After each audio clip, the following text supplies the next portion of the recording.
The more you move up the ladder of privilege and opportunity, the less people know what to do.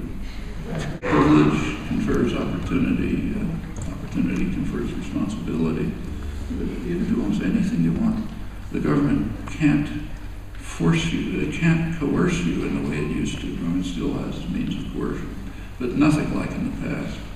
And that gives a very wide range of opportunities.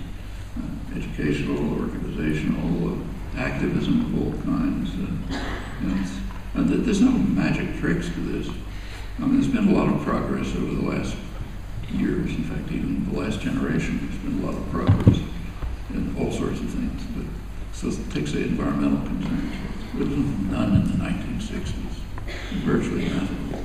And now it's pretty substantial, not as big as it ought to be. But take, say, women's rights.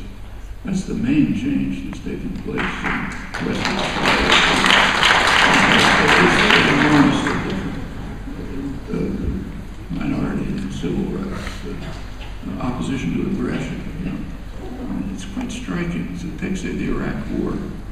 That's the first war in history in which the straight textbook case of aggression, straight out of Nuremberg, in which the aggression was strongly opposed with massive protests before it took place.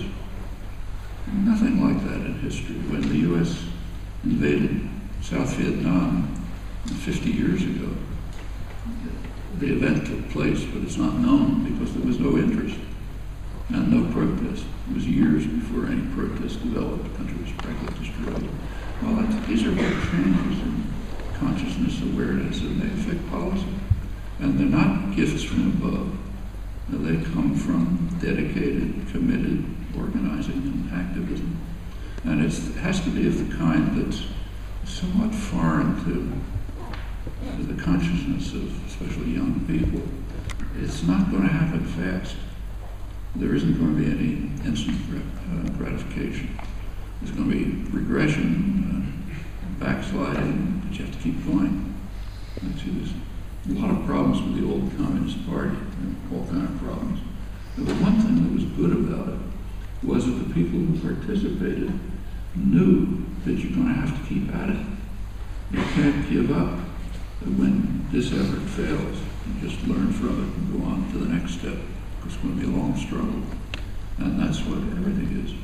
And so take, say, women's rights, which I noticed got a lot of applause. They're nowhere near reaching what they ought to be. It's still a long struggle up the way. And there's a lot of regression right now. So, I don't know what, in the United States, it's probably as bad here.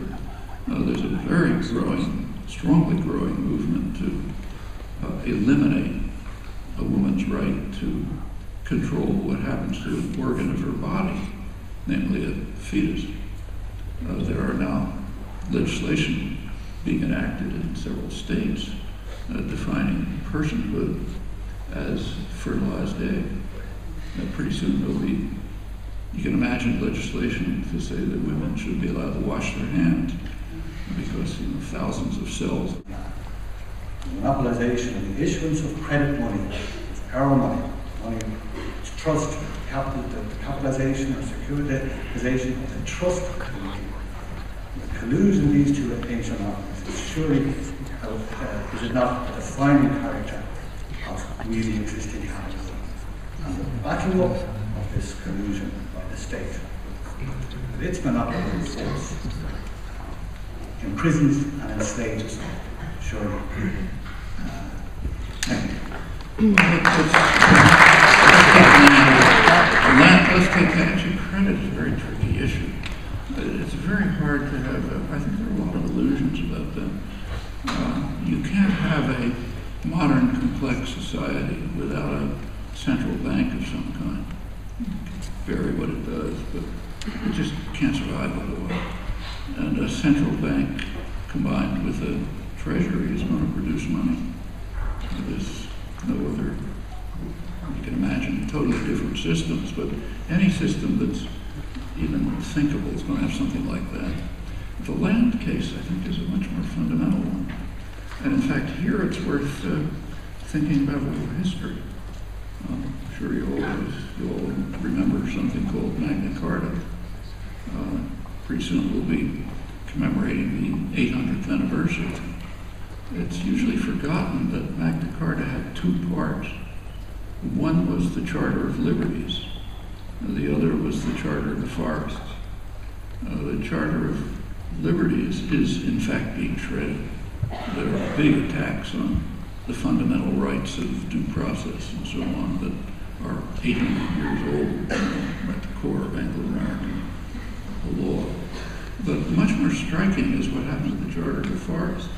The forest didn't mean forest. It meant the commons, the land that people had in common. It was the common possession of the public, their means of sustenance, of fuel, welfare. Famous, pictures of widows picking things to survive, back to biblical times. That was the commons.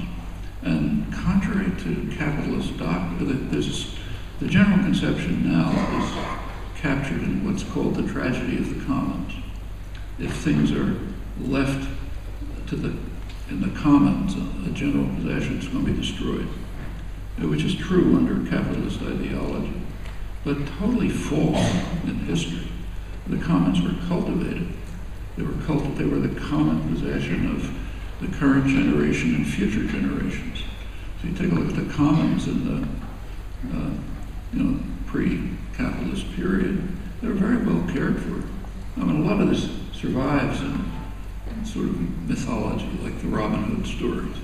Robin Hood was protecting the commons from, the sheriff and so on. And in England, which is, where all this started off, by about the 17th century, the commons were pretty much dissolved. That was the enclosure program, which simply drove people off the land and forced people to become laborers, wage laborers, not free, independent people. In the United States, this naturally occurred later. It was in the 19th century, when people it was a society of mostly independent farmers.